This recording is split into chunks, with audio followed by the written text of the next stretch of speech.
Not a single Batman video since September 19th. I know. But hey, we're here with another one.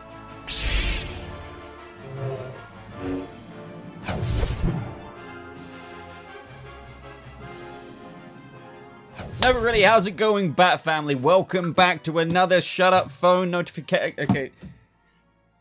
With another Batman video, and today we are doing another installment in the discussion series, but I would be hung, drawn, and quartered if I didn't address some things that some people were asking me to, and that is, of course, a teeny bit of an update. One is rumor, and one is just not too much of an update. It is just serving as a little bit of hype, because ladies and gentlemen, we are on the precipice of DC FanDome. If you are somehow unaware and have been living under a Batcave rock or something, DC FanDome on October 16th, we are literally getting a new panel for the Batman, which will be hosted, I believe, by Mr. Reeves himself, Zoe Kravitz, and Robert Pattinson himself, and that will give us a new trailer. So this segues me into my first minuscule little update. It's really not much, but it's just, and you probably all heard it anyway, at the Academy Museum's premiere party, we had Robert Pattinson, of course, attend, and lots of people really want to ask him about his upcoming role as the Batman. So he had a couple of things to say, such as me and Zoe Kravitz did some stuff. It's a fun little thing. There are lots of little surprises for it. And then he also confirmed that he's watched some portions of the DC film during the interview, Variety goes on to say, and he says, "I've seen some of the movie now and it's kind of really cool. It's really cool." and yeah, to be honest, I wouldn't really know what more to say if I was in this position either. I'd be like, it's just really awesome, you know. It's really awesome. But yeah, the main thing I wanted to draw out of this, other than him saying the movie's really awesome, because what else would he say, is that him and Zoe did some stuff. But I do expect Reeves to obviously say things as well. So what am I expecting for the DC FanDome panel? Obviously, we're getting the trailer, like the official trailer. Beforehand, that was just a teaser, even though it literally beats so many actual trailers for actual movies, which is insane. So it only makes us all imagine what the hell are they going to include in this FanDome trailer, which I think is one of the questions you guys are going to ask me in a little bit. But I think, if you guys remember, there was that kind of somewhat documentary thing that was leaked a while ago, and it was for something or another. I do apologize, I can't remember exactly what it was for, but we saw shots of the Batman, and it was for some kind of Catwoman thing, because we had Reeves talking a little bit. It looked like a typical special features bonus disc from a movie kind of thing, where he was talking a bit about the movie. We saw some B-roll kind of footage of Selina arrive on the bike to the cemetery that we've seen lots of filming for, her looking at some mausoleum or something like that. And I expect some kind of setup like that, with Zoe being Catwoman, obviously, and Rob being the Batman. They're arguably two of the biggest stars of the film, not including all of the other stacked cast members. I mean, I know, we've got Paul Dano, Jeffrey Wright, and whatnot, but yeah, we've got the Batman and Catwoman saying some things, and it would be really cool. I'm not saying this is going to happen, but I wonder if on top of a trailer, if they're going to give us a pre-recorded little sit-down piece in the way that I was somewhat just describing to you. But then again, when I hear Pattinson say that me and Zoe did some stuff, it's a fun little thing. Maybe they did just do like a, on stage, because obviously it's not actually live. They pre-record what we saw with Matt Reeves last year at DC FanDome talking to the interviewer. Maybe it's just going to be them on stage talking about their characters, the premise of their characters in the movie, the premise of the movie anyway, little teasers of what they're excited for, what drew Robert Pattinson to Batman, what he loves about it. I'm sure Zoe will talk about what she is passionate about it, how her experience has been, and you can kind of see where I'm going with this. And then they'll say, and look at each other maybe, now we've got something a little special to show you, and then it might be somewhat what I was saying. Obviously a guaranteed trailer, but any sort of little kind of interviewee sit-down piece like we saw for that Catwoman thing months back now, that would be awesome as well. But now with the DC FanDome teaser out the way, I just thought I had to address that, because people would be like, Boba, didn't you see Robert Pattinson tease DC FanDome? We do have a rumor. Now, I didn't talk about this because it is a rumor, but, I'm kind of few and far between when I discuss rumors, but this does come from a source that has been very credible in the past, so I don't really know what to make of it, because I don't think they've been credible in but the thing is, I know I keep interjecting in my own sentences, but this isn't surprising to me if it does turn out to be true. So this is a bit old, I am a bit late to this, but I just wanted to give my 2 cents on this, and that is, according to Daniel Richman, there is a sequel to The Batman which will feature Robert Pattinson as the Dark Knight, obviously, in development, and Mr. Freeze is expected to be the villain. Richman apparently said that the villain reveal will be teased in The Batman, and that's not all. He also claims that there is a solo Riddler who will be played by Paul Dano project in the works. Now, that's where that starts to lose me a bit, because we've got Gotham PD. I am very confident about the Catwoman project. Whether that actually happens or not, it seems to have been a thing in the works of some magnitude. Whether that actually gets greenlit, I don't know. But then to like stack on top of those 2 shows already, you know, because we can't forget that the Penguin show is also in discussion at the minute. So then to put like a Riddler thing on top of it, I just don't know about that now. As for the rumor, if you're on Twitter and know a bit about a bit, and you really got your feelers into the comic book world, you may have heard of Daniel Richman before, and this is what I mean. He is somewhat a fairly reliable source. So hearing this, I would say take it with a grain of salt, but as I said, with regards to Mr. Freeze, Mr. Freeze is a villain I've always, when people ask me who would I like to see for the next few movies, it is really hard for me to decide. It's really hard when I've got all of you listening to me, in the sense that I love all of Batman's Rogues Gallery.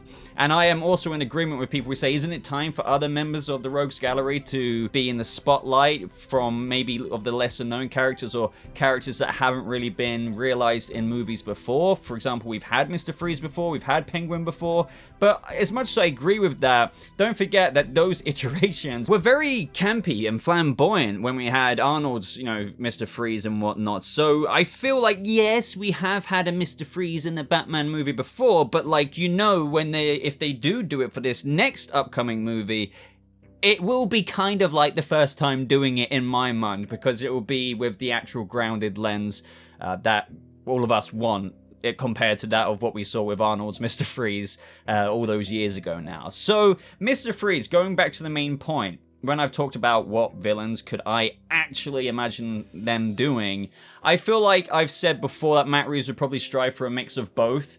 So Mr. Freeze has been one that I've said before. I have fan casted the very typical one of Giancarlo Esposito. I think he would be incredible. It would be an automatic, decent, guaranteed decent performance, but it is a stereotypical kind of like typecast of making Giancarlo, like, he's gone from bad guy to bad guy to bad guy. So, you know, I get if anyone has like, oh really, Giancarlo Esposito in another role, but I do think he would be a great Mr. Freeze. But I am insistent that even without knowing if this rumor is true or not, that it does feel realistic to me, because when I think of other villains, yeah, they could, I feel like what I've said before is to kind of make it a little bit more understandable with more context here, maybe the next movie won't just be outright one villain, kind of like how this movie isn't. I mean, it is, you've got the Riddler doing his thing, Paul Dano, but then you've got other characters weaved in there like Carmine Falcone, you got the Penguin, and obviously they're not going to rob all of the screen time, but I do feel like in the second movie, if we do get a Mr. Freeze, I would not be surprised if you get a similar villain on the same caliber, if not slightly under it, ever so slightly. And that's a way that maybe Matt could appeal, and not pander, but appeal to those fans who wanted to see maybe someone as random as the ventriloquist or something. I don't know, but when you're making a Batman film as well, you do want to present it with a very, very strong character, and Mr. Freeze is one that I do feel like they could pull off. It's actually surprising to me, the amount of people who say, yeah, but in this universe, the Batman's universe from Matt Reeves, how are they going to do Mr. Freeze? Well, we have been told it is grounded, but it's not going for Nolan's Dark Knight grounded. As Jeffrey Wright has said himself, it is also fantastical, meaning that they are, for example, a way to put this for context is that Nolan did Bane without Venom, without any of the comic book things really, other than a couple of things. Well, in Matt Reeves' universe, I believe that if he did a Bane, there would be Venom. So that's what I mean. It will have a grounded look to it, but characters will also, the fantastical characters will still be fantastical, but not so much so that it's a reach. So I do feel like there would be a fine blend. So when it comes to Mr. Freeze, I can easily imagine a goth cop type situation where he just somehow does science work. And cryogenic, you know, that's not such a hard thing to suspend my disbelief with. Like some kind of cryo thing that makes, I know it's not like something we can do right now, but cryogenic freezing is something that is being played with, so that's not far of a stretch for me to imagine if they did want to do Mr. Freeze in this Batman world that we've already got a sense of the tone for. Like, to me, that is really doable. So that's more or less my 2 cents on it. It is a rumor, but if you know Daniel Richmond, you know, like, of his reputation, and it is, I would say, mostly, like, pretty solid. As far as I'm aware, and I've been aware of him for quite a few years now when running this channel, so that should say something. Also, just the Mr. Freeze as a character, I would always say would be in the hand of cards that Matt Reeves would have to play with. Obviously, there's more cards than what he can fit into 3 films, but he is definitely in his deck, 100%. I mean, I can't guarantee that, but that's how confident I am. But as far as the Riddler show, the only reason why I'm not so on board with that is just like, well, as it just doesn't seem realistic to me to do a GCPD show on HBO Max, a Catwoman one, potentially Colin Farrell might do one that might bridge the gap between the first film and the second film, or it could be a prequel. We've talked about how both work in terms of his rise to power. I've said that he's already got some power in the Batman movie, so it could be a prequel, but then it could be his rise to power between the first and the second movie, which would be relevant because he only gets more and more powerful after the events of the first movie anyway, as it should happen for his character. But then to do a Riddler project, unless, I mean, I really hope he doesn't die. That's one of my biggest pet peeves of comic book films, because, well, I've gone into that before. So they could do it afterwards, but then what are you gonna do if he's in Arkham or Blackgate or wherever you want to put Riddler? So if it is a prequel, I guess, you know, depending on what we see in the film and what strives him to, you know, what we've got from clues with the calendars and all of his handwriting and his journal notes saying, I know what I have to become, would we get like a little semblance into his life like that? I really don't know. I suppose that would be relevant. It's just, for me, at face value, I'm just skeptical about the Riddler show on top of all of the other projects that are in the works, not necessarily in development, but in the works. To add a Riddler thing on top of that doesn't sound so realistic. But that is practically everything I wanted to say about the teaser and the rumors, just in case anybody wanted me to talk about that. But let's get on to the next set of questions, because trust me, guys, like, this can still go on for a while, because I have got so many, like, right now, I've got 59 screenshots, and there's no way I'm going to get through these 59 questions. So let's start with number 1, and I hope you guys enjoy this video. If you are at this point of the video, I'd really appreciate a thumbs up. By the way, I know, yeah, this is a middle of the video plug, consider an ad, I don't know, but check if you're subscribed, because a lot of you come back to this channel week after week or whenever I post one of these Batman videos, and that's because YouTube recommends it to you, but that might mean that they might not always recommend a new video to you because you might not be subscribed. So if you are watching these videos and you do keep seeing my face and you have to keep typing my name in, or maybe it's just recommended to you, I encourage you that maybe today is the day to hit that red subscribe button, because that way you won't really miss out on one of my future videos, because it should be in your sub box. Hey YouTube, it should do that algorithm, shouldn't it? So yeah, I know I've been dragging on for a bit, but subscribe if you haven't done so already. But let's start off with question number 1 from the Brick Guy. And by the way, sorry if you can hear rain, it's slamming down on my window above my head right now. But anyway, Matt Reeves the GOAT, thank you for staying to the end of the previous video, loving the Batman discussions. Jesus, that rain is loud. I've been having a marathon of them in the past months. That's awesome. I mean, I think, by the way, just to let everyone know, the folder that I created is part 14. And we've done a few parts before that, technically, before it turned into an actual series. So this is crazy. So I can't wait for DC FanDome. But speaking of the trailer, what do you think are some of the things they might add in or reveal when it comes to plot and characters for the second trailer? Like dialogue, conflict, backstory, interactions. Thanks and always supporting. Thank you. This is a hard one. I mean, other than some obvious answers, like one of my top wants, just at face value, one of the first things that comes into my head is I want to see Alfred Pennyworth. I want some kind of idea of the relationship that he has with Bruce. I want to see if it fits up to some of my speculations. I've had a bit of a spectrum of speculation when it comes to Alfred. I do feel like it would be kind of Earth 1-y / Fox's Gotham type. Not so older, you know, Michael Caine kind of like, you know, never. That type of Alfred. He will be a bit more hands-on, but the one thing I can't clock down just yet is how much warmth does he bring to the relationship? Or is he kind of the wayward, not necessarily wayward father, if you will, but more like I don't know. This thing, does he approve of Batman? I mean, he's been doing it for 1 year, 6 months, but the very fact that we're 1 year, 6 months in, doesn't mean that he didn't initially disapprove. I've got all of these questions. But either way, I want to see Andy Serkis's Alfred. So other than that, what are the things I feel like they might add in and reveal when it comes to plot? So obvious ones are a lot more Riddler. I think it would be quite bold of them to show us his face. And this is where it gets touchy, because I think there might be another question similar to this of what is too much to show in the trailer, and I might tackle that in a second. But this is the thing, I expect a lot of new things to be shown, but those trailers that are so long to the point where they show the intro of the film, like to get you the vibe there, but then they show the enemy, and then they show the heroes again navigating through it, and then they show like the enemy getting battered or something. So it's just like you literally know the whole plot in the movie. Now I know they wouldn't do that to this film, but I hope they don't even mistakenly give too much away. I know I'm being kind of vague at a minute in terms of not accurately answering the question, because all I can think of is I want to see Andy Serkis' Alfred. But the reason I think what made me think of that is, do we even need to see the Riddler's face? Should that maybe be something that we actually save for the movie? I know we all know what Paul Dano looks like, and I do imagine he will just look like Paul Dano from Prisoners, if you know what I mean. Just the glasses, probably longer hair than what I've got here. Just think Prisoners.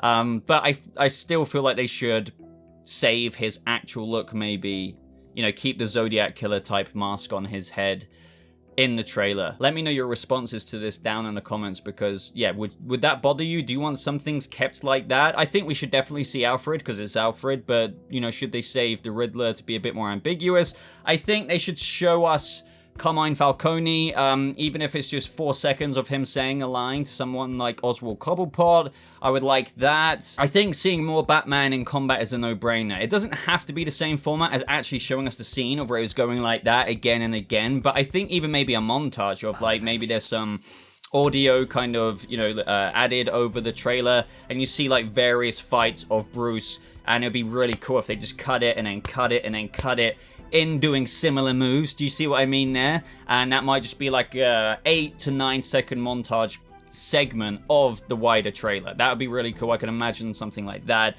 But other than that, I'm not really too sure. I think they should just capitalize on the very teasers they gave us in that first trailer. Not give us too much, but just give us enough to where it feels like, when you get off a plane and you're in like a completely different country, and you kind of like take that fresh breath of air in, but it's different to what you're used to, but it kind of gives you I know that's such a weird analogy, but I feel like it needs to give us another breath of the life that is Gotham. And you don't need to give too much away to do that. Just give us more of Gotham. Give us more of everything that is Gotham. And obviously, Jeffrey Wright, want to see more of him. I think it would be quite something if they ended the trailer off with a kind of scene where you have Bruce like grabbing the Riddler by the scruff. Somewhat like Hugh Jackman in Prisoners to Paul Dano. And just end the trailer there. Do you know what I mean? Like, that would be something. I think some people would say that's too much, but we wouldn't know the context. Like, maybe Riddler gets away. Maybe there's something he presses that distracts Batman because he's got a riddle where somebody's in danger and he needs to save them. So Riddler... Do you see what I mean? But just seeing the shot of Pattinson, who's a very impulsive, angry Batman who can barely control his impulses in this movie, practically, from what we kind of understand about the character. A lot of anger, a lot of red color themes in this movie. How good would it be to see him almost lose it in that final shot, and then the title comes on. So Netsky says, as always, love you all. The Batman videos always keeps my hype levels up. I'm so happy to hear that, and thank you guys for telling me that. My bad if this has been asked and addressed before, but do you ever get worried that the film won't live up to your theories, or that you'll over-speculate? Not a diss to the film, I'm just always surprised how much you can theorize based on crumbs. So, short answer is no. Long answer would be that I, believe it or not, and I'm not trying to say I'm holier than thou or anything, but I think it's such an easy trap to fall into, and I completely understand why that might be a perception about me. But believe it or not, I don't let my theories and speculation get expectations up. I'm confident about some vibes of this movie, but that's only through what they've shown us in the trailer. So what I know through that trailer, and the vision, the cinematography, the tone of Gotham, Batman, the casting of the characters, their demeanors, I feel like I'm locked in. But when it comes to these videos, I don't let my speculations, as far-reaching as some may get, or, you know, when I'm bouncing off the audience's questions, and that's just to quickly address the latter. I'm surprised how much you can theorize based off of crumbs. Well, you guys help me keep this series going. Like, I read out your things, and that's what helps me make these. So, technically, I would have run out by now if it wasn't for the comment section. So, as for my expectations, I don't let these videos set me up to a point of, for example, a good example would be WandaVision. Do you remember where everyone's like, Mephisto this, Mephisto that? And then when it doesn't happen, you're like deflated like a balloon. That doesn't happen to me. I understand how it happens to other people. And yeah, as I just said, I understand how they get to that place. But for me, as much fun as I have theorizing and speculating, I always say don't let your head think, oh, this is going to happen. I really want it to happen. No, I'm not that silly, because I feel like if I do that, then yeah, you set yourself up for potential disappointment, potential whatever. I know this sounds like maybe unbelievable, but I don't. Despite how much fun I have with this, I do not. I think it's something so automatic in my head. After running this YouTube channel, doing a lot of theory crafting, whether it's TV shows like the CW's Flash over the years or whatever, I don't let my expectations get to a point of where they could be disappointed if it doesn't happen, but I think that's one thing that a lot of fans do let happen, unfortunately. And I think that's a shame, because just because something doesn't happen that you may have theorized about, why does that mean that it's a bad product to some people? I'm not speaking for everyone here, but some people go really hard when an expectation isn't met, and I'm just like,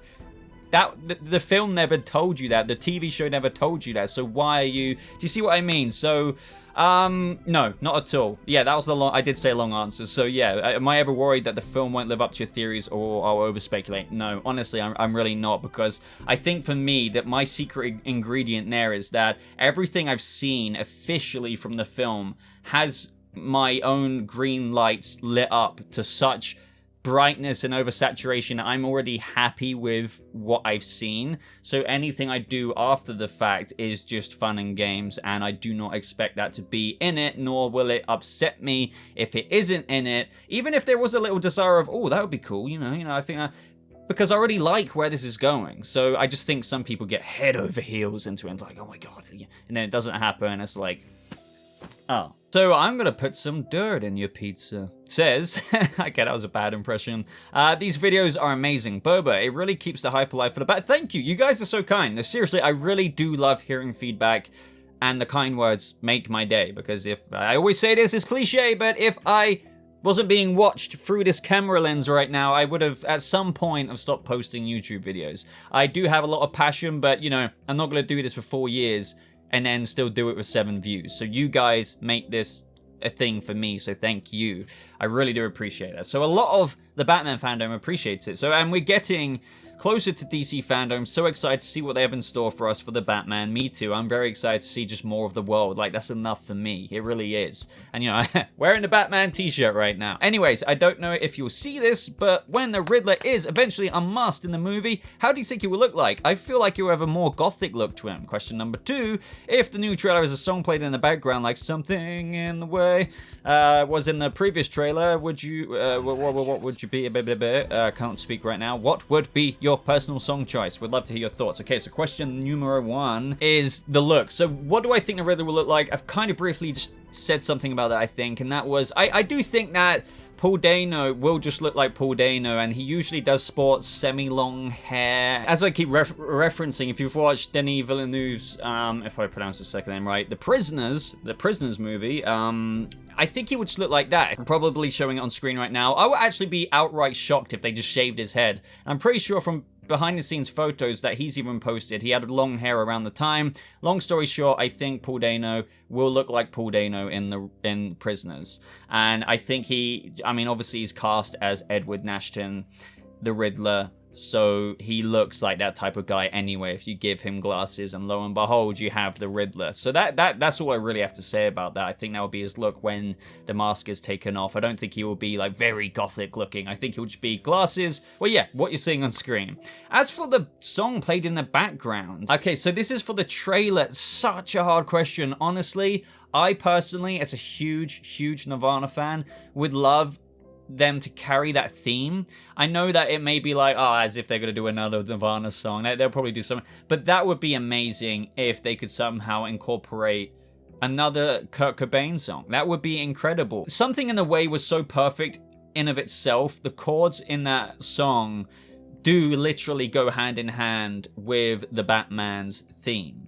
So it was beautifully played when you just have dun, dun, dun, dun, dun. And then for the trailer, you had the Batman piano added in by Michael Giacchino. I'm not going to say the second name, but the dun, dun, dun, dun. That was beautifully put in. So I don't know what other Nirvana song or what approach they would do to this trailer. Like, they're gonna still, obviously gonna still incorporate the Batman theme, but it's gonna have to be mixed with whatever song choice they're going to use. Now, I mean, a lot of people I've seen say, oh, I'd love for them to put Lithium or something like that in, and don't get me wrong, I love Lithium, but can you really imagine?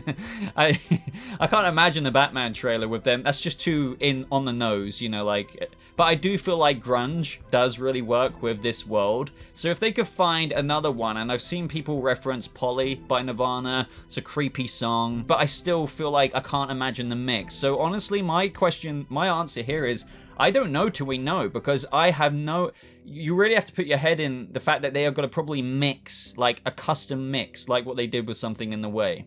And I just can't fathom what that outcome would be like for any Nirvana song. And for all I know, it might not even be Nirvana. But my personal preference would be for them to keep Nirvana still somehow in the trailer. That would be awesome. I do think that it would be awesome if they maintained Something in the Way for the credits. It's just too beautiful with the Batman piano in it as well. And, you know, the way they mix Kurt Cobain's voice with the drums and the, you know, in the chorus when he sings Something in the Way. I think I'm too indecisive for this question, I'm afraid. But, you know, when this kind of thing happens with me, I'll hand it off to the audience. But one thing I will ask you to keep in mind is, bear in mind, whatever song choice you have, really try and imagine it when they're trying to sell a serious trailer. I don't think Lithium works with that, something like that. So with that in mind, don't forget that they'll mix the song, just like what they did with the first trailer. So then with that in mind, I just don't see how we can predict it, but give it a try. So Connor Woog says, hey man, love the content you put out to keep the Bat hype going. Thank you, dude. So when supposed reshoots were happening and the rumors said the movie is too violent / dark, which is bullshit, makes me realize that this film could be, but what you say now I definitely do agree with, could be more of a vigilante story rather than a hero story. He might not have as many glorified moments like in Nolan's trilogy, and I think that it could take this angle to really show the psychological aspect of why Bruce Wayne would beat the crap out of criminals like this. And yeah, you encapsulated it perfectly there in the latter.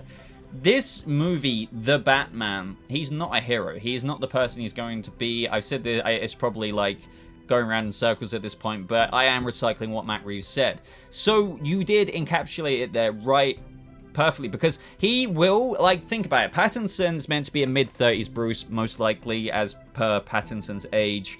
Batman is 1 year, 6 months in. He's a vigilante. I don't think he's ever thinking, I'm going to join the Justice League. No, like, he's not even thinking, I'm a hero. He is just doing this, probably, it sounds like he's not the Punisher, and he would not do Punisher things, but the very essence and drive of what Frank Castle kind of drive is, you know, and the ruthlessness to that, obviously, as I said, weird comparison, because he's not going to kill people, he's not going to use guns or anything, but I'm trying to sell you that for him, it's about cleaning the city up. He doesn't care about any status or maybe even improving himself. He just wants results.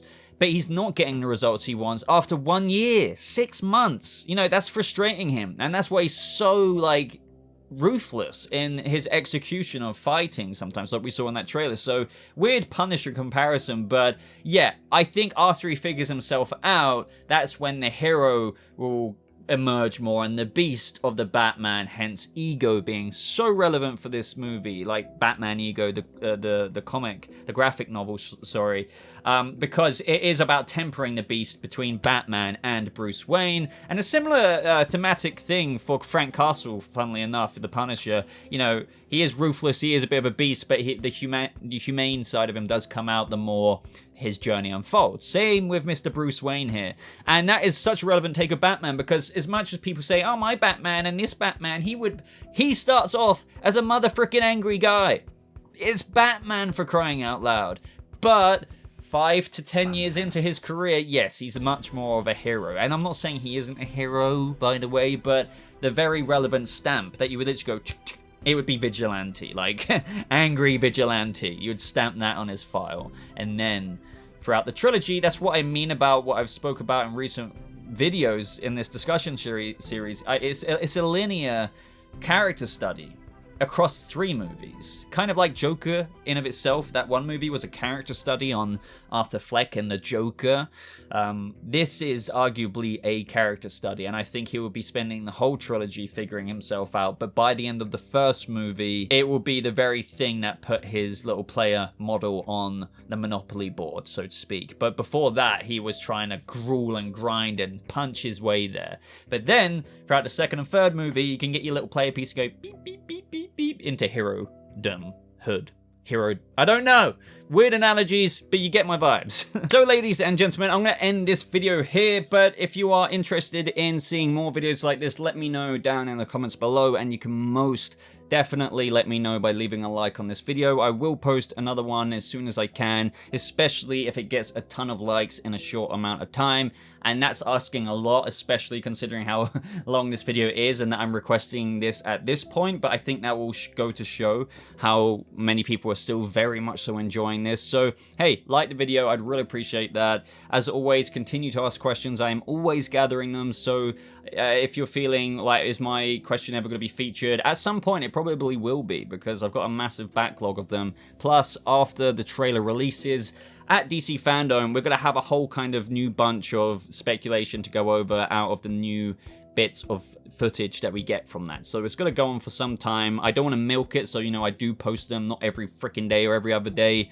As you know, the last one was like September 19th. So hey, let me know your thoughts, let me know your feelings and everything like that. If you want to follow me a little bit more, you can do so on Twitter. Links to my social media are always in the comments section, but in the top pinned comment, and that's where you'll find my Discord server, Twitter, Patreon if you want to support me more, and hey, if you want to get yourself a BobaTalks hat, maybe check out my Teespring store. But other than that, guys, thank you so much for watching. I hope you all have a lovely rest of your day, and I'll see you, Bat Family, in the next video. Goodbye.